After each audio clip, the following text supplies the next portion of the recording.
Hey, hey, hey, it's Dr. Craig with another episode of Hot Takes in the Sauna. And I think this is a really big one because this is a really pervasive belief that a lot of people have that's really, really, really super harmful. It's that suffering is a benefit.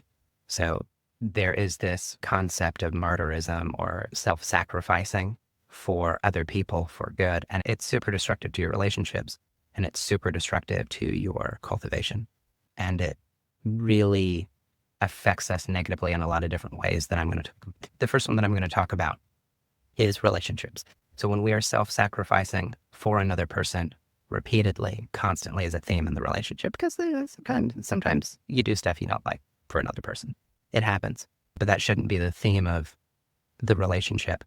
We, even if it's at an unconscious level, will start to build up a sense of resentment, and that builds over time, and that actually erodes the foundation of the relationship. And we'll start to actually have other than conscious behaviors, or sometimes even conscious behaviors of acting out and doing things that just aren't good for the relationship.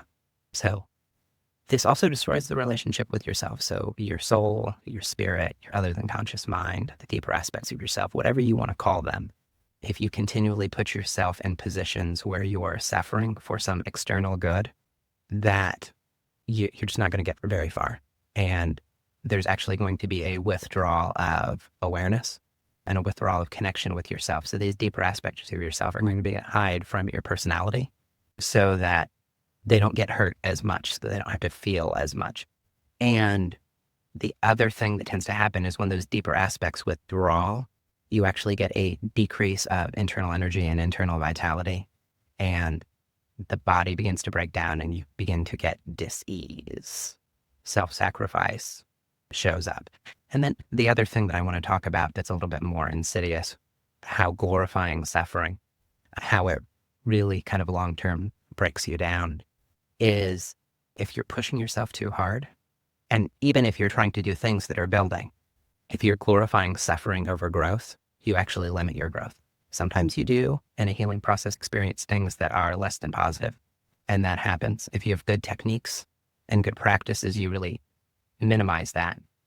But the glorification of the suffering, it tends to get people in loops where they're fixing a little thing and then they're spending a lot of energy and resources to do it instead of continually growing your resources. So you get a lot further, a lot faster by focusing on positive growth and growing the positive and actually clearing things in a way that's atraumatic.